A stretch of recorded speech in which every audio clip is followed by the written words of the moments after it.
Tonight, family tributes for the first Australian killed while fighting for Israel against Hamas inside Gaza.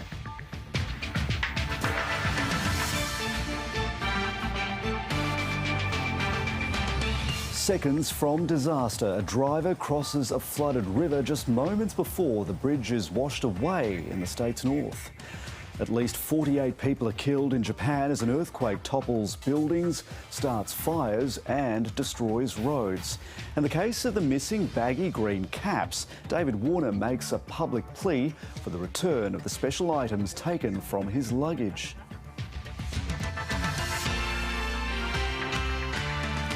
Good evening, Jeremy Fernandez with ABC News. An Australian serving with the Israeli army has been killed while fighting inside Gaza. The 32-year-old reservist was called up for duty after the October 7 attack and is now the first known Australian to have died in Gaza since the war began.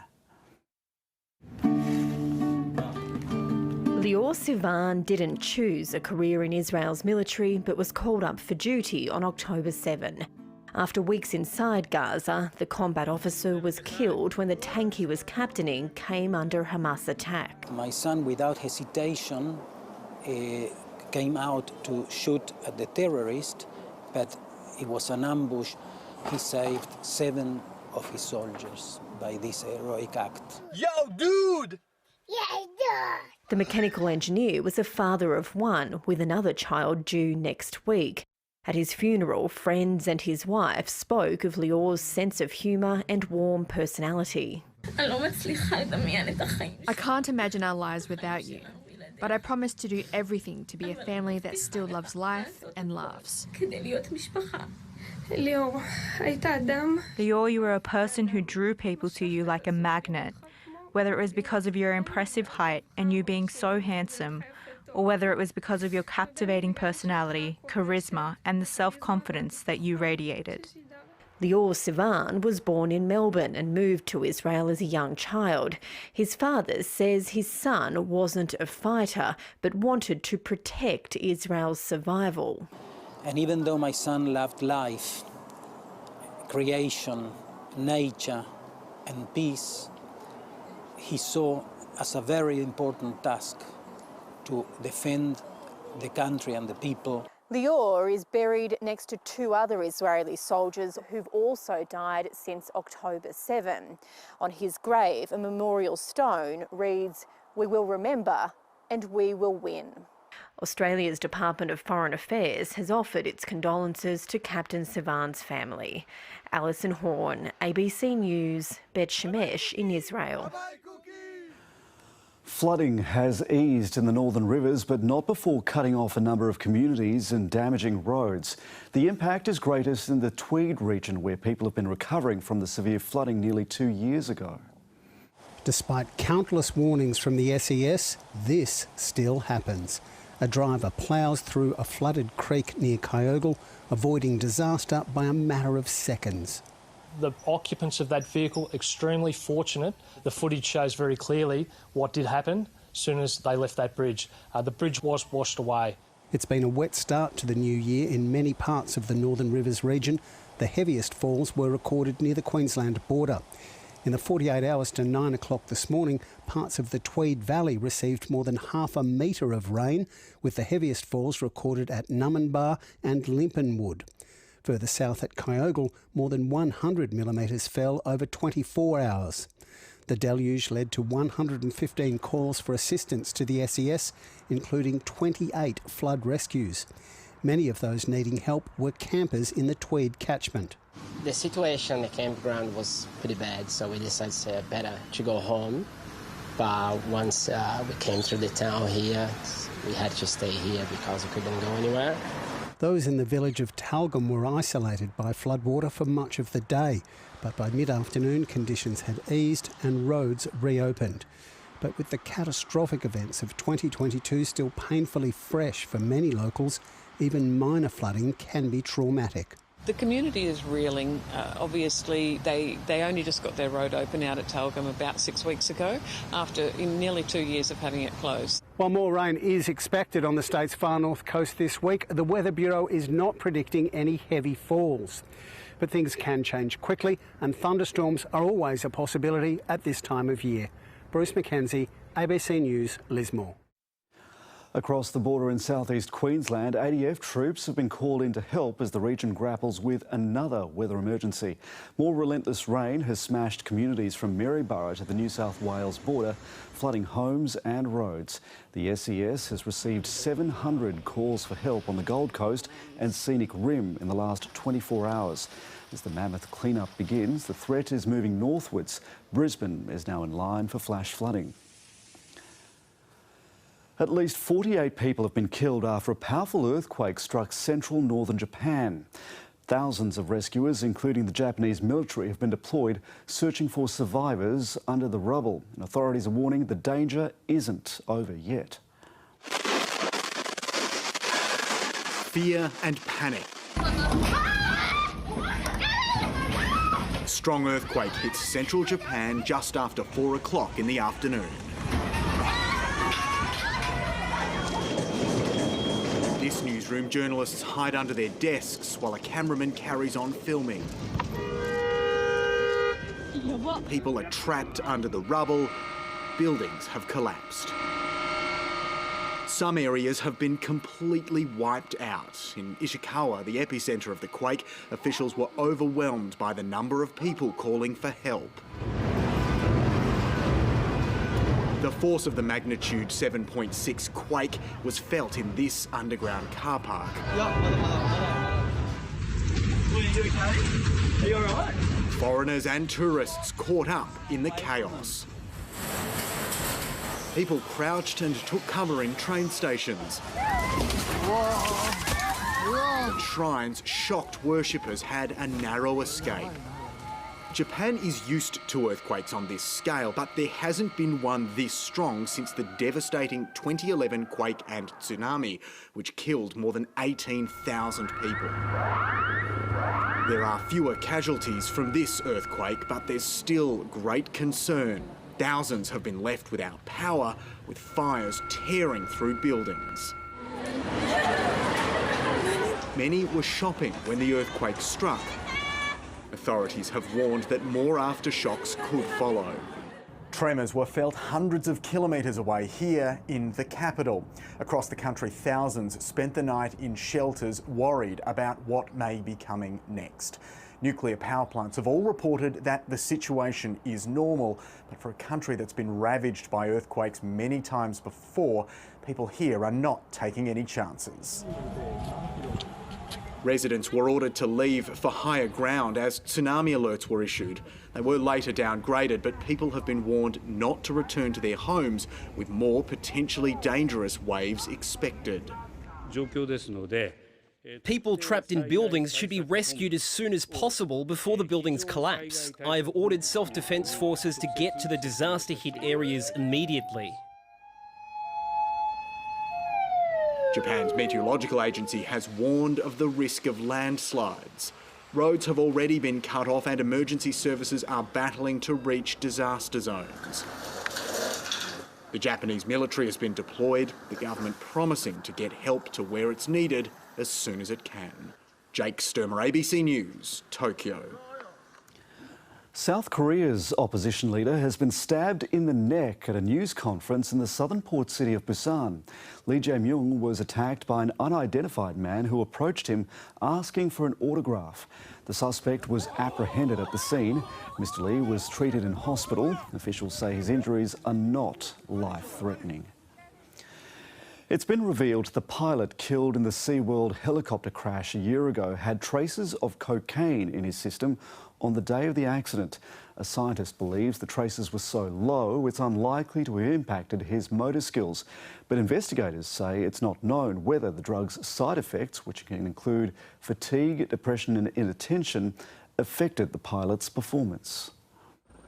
For those who witnessed the shocking mid-air collision, memories are still vivid. shock like I've never had before. It just didn't look real. It was like something out of a movie scene. 4 people were killed when the 2 SeaWorld helicopters crashed over the Gold Coast Broadwater estuary.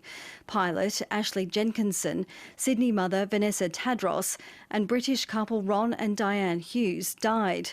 3 others were critically injured.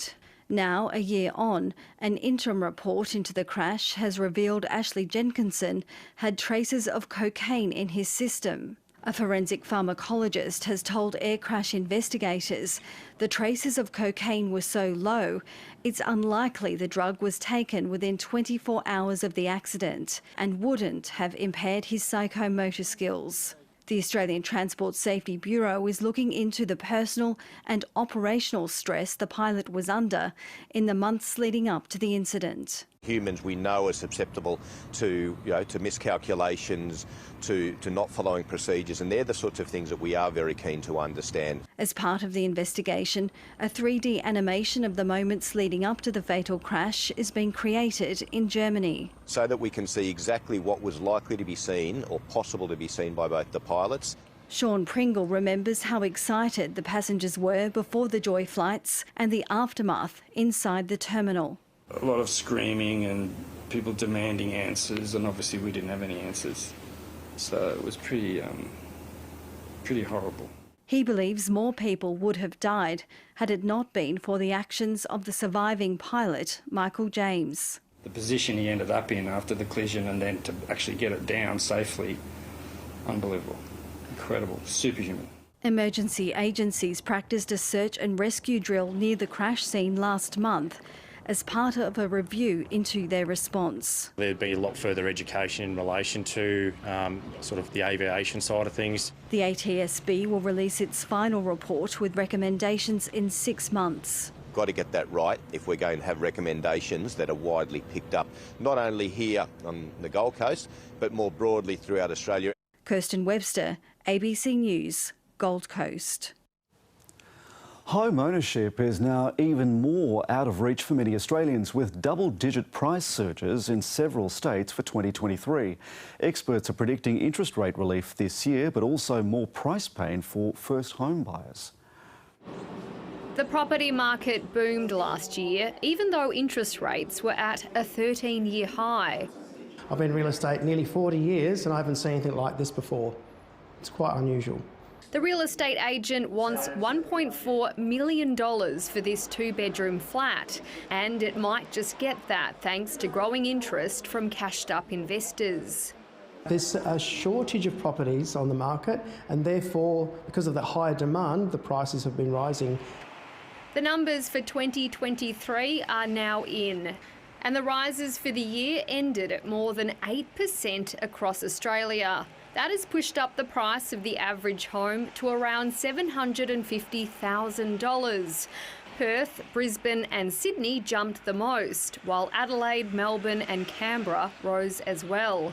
Hobart and Darwin were the only capitals where prices dropped. I would imagine 2024 is going to start with a slowdown at the high end of the market in particular.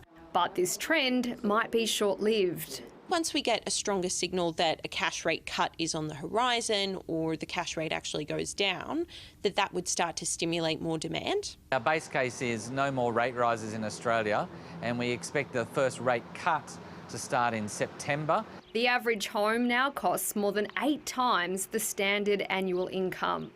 So it's a pretty difficult time for people trying to get into the housing market currently.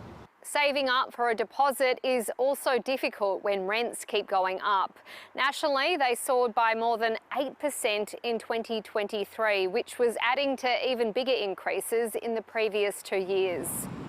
Apartment rents have been going up the most. Unless there's a substantial change in household composition or a dramatic drop-off in overseas migration, you would expect that rental demand to stay very high. Making this year likely another tough one for low-income households and a good one for cashed-up investors.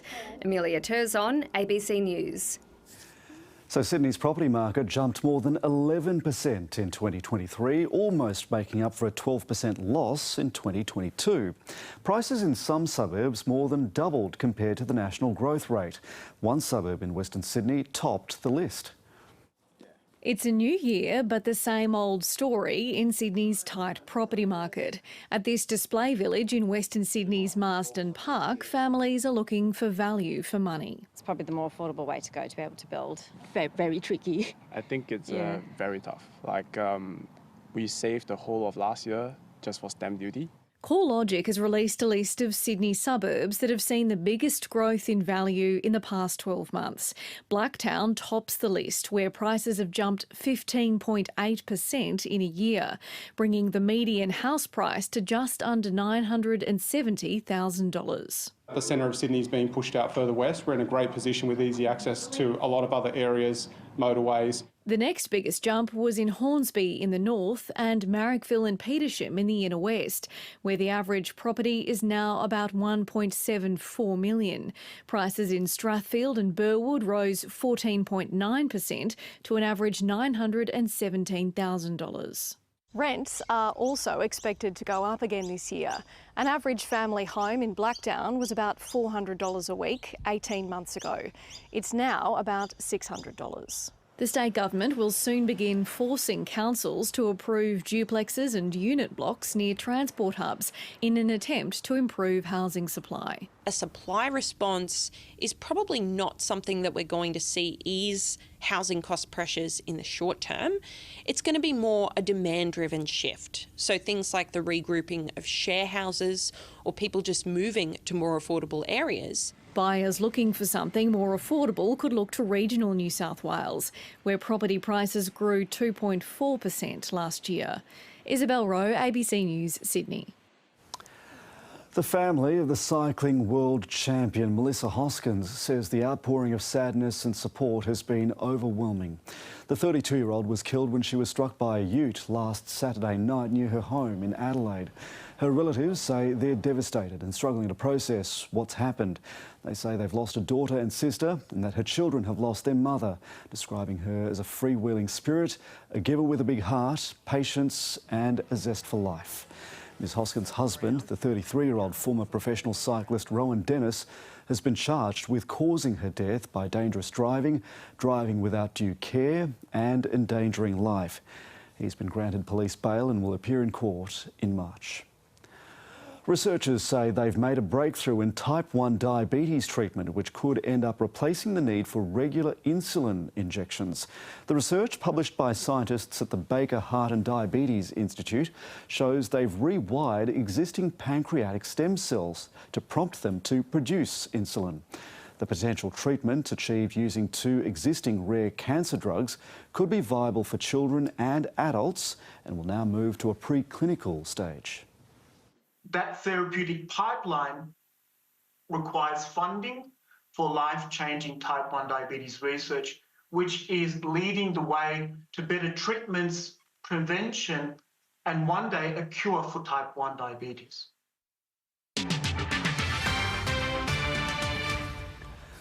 A man has died in hospital after suffering serious injuries in a unit fire in Sydney's inner west.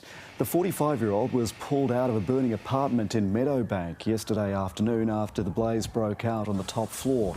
He was taken to hospital with burns to 80% of his body and later died. It's not clear what sparked the fire. A driver has been charged after allegedly hitting a pedestrian in Sydney's west. Police say he was nearly 3 times over the legal blood alcohol limit. Emergency services arrived at the shop in Homebush West yesterday afternoon to find a 27-year-old woman pinned between a van and a building. She was freed and taken to hospital in a serious condition. Police say the 52-year-old driver fled the scene without trying to help the woman. He was arrested, breath tested and charged with several dangerous driving offences. Oysters are a popular delicacy over the holiday period. Worth more than $35 million a year, the oyster industry has been the most valuable aquaculture industry in New South Wales for more than 100 years. But recent weather events have threatened production, leaving farmers to look to new ways to keep their businesses afloat. Clyde River oyster farmer Kevin McCash fought to protect his sheds and infrastructure during the Black Summer bushfires. But things would become even tougher with the impact of heavy rain, flooding and COVID. The last 3 years has been a bit hectic. Oysters are strictly monitored for food safety and can only be harvested in the right conditions. Tired of the disruption of freak weather events, Kevin invested more than $150,000 in a wet storage tank system, helped through a bushfire recovery grant. It keeps oysters fresh, meaning he can still sell his produce when the river is shut. A large rainfall up the river, it'll close the river for perhaps a week or two. If we get warning of that, we fill those wet storage tanks up and we can last for a couple of weeks. Interest in wet storage systems surged among oyster farmers during the La Niña period.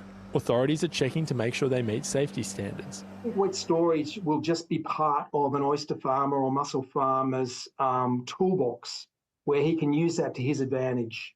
At the moment, growers can't even meet domestic demand for oysters. By using technology to increase the efficiency of his operations, Kevin McCash hopes to increase supply and see Sydney rock oysters exported all around the world. It's just a more efficient way to work.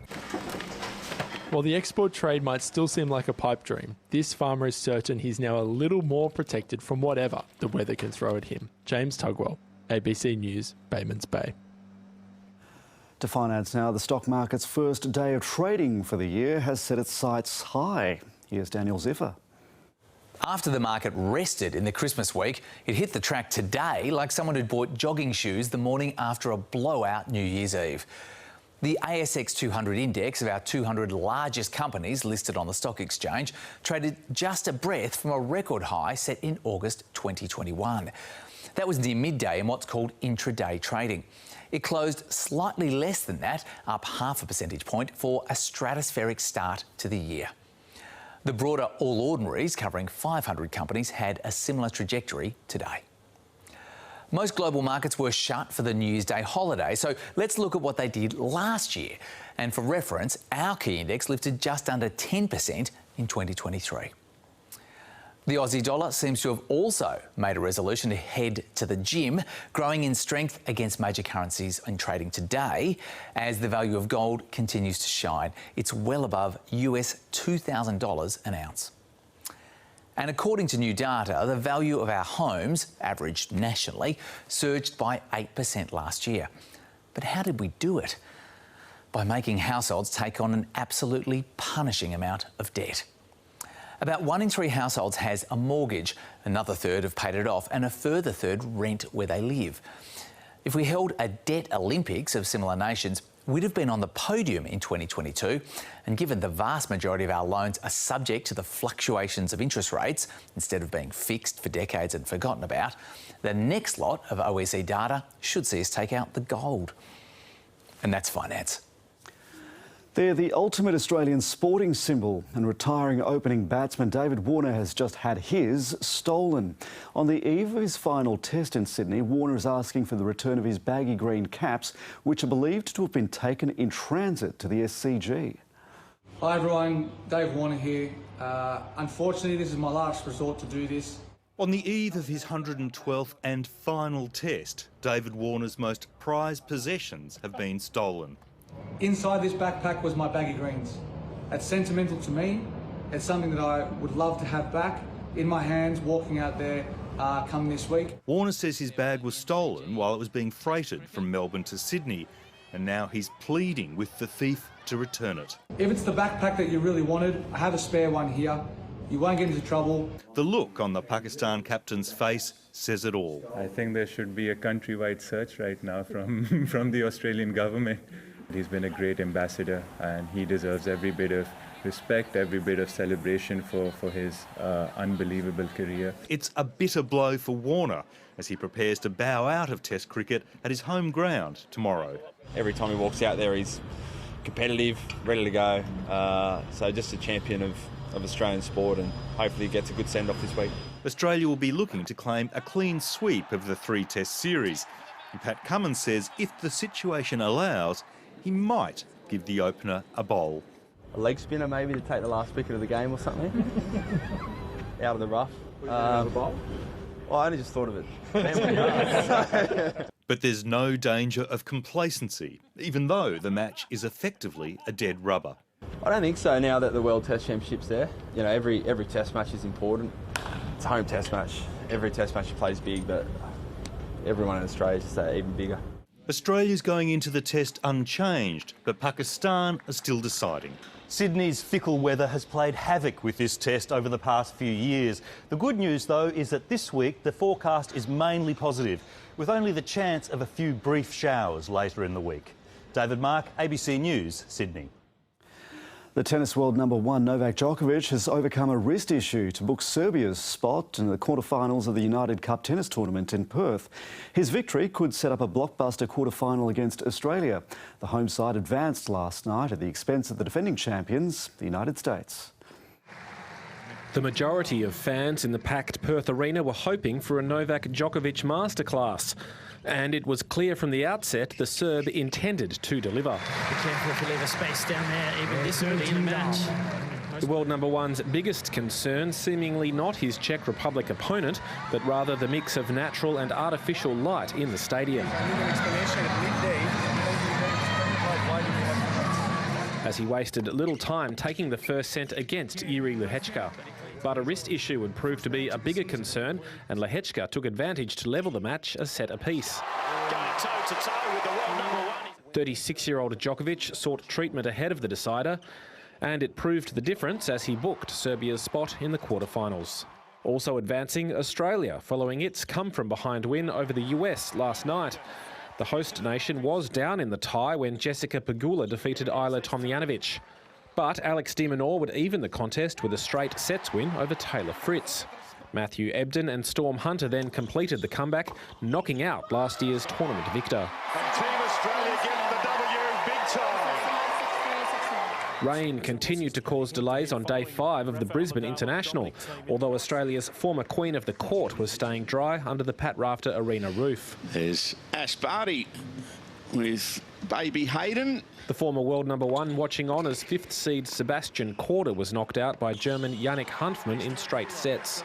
While last night the 2nd seed Grigor Dimitrov advanced over former world number one Andy Murray. Garrett Mundy, ABC News. The original versions of the cartoon character Mickey Mouse will no longer belong solely to the Walt Disney Company after its copyright expired. An early depiction of the company's mascot featured in the 1928 short film Steamboat Willie and has entered the public domain for the first time. The corporation no longer has sole claim to the character under US laws, which allows copyright to be held for 95 years. Current artists and creators will be able to make use of this version of Mickey Mouse. A Disney spokesperson says its modern cartoons will be unaffected. Let's take a look at the weather now. Sydney enjoyed a mostly sunny day as showers and thunderstorms bypassed the city to the north and south. It was a warm night with temperatures only dipping to the low 20s in some areas.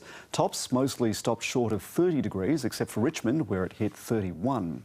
Substantial cloud cover over many of the population centres led to a warm night.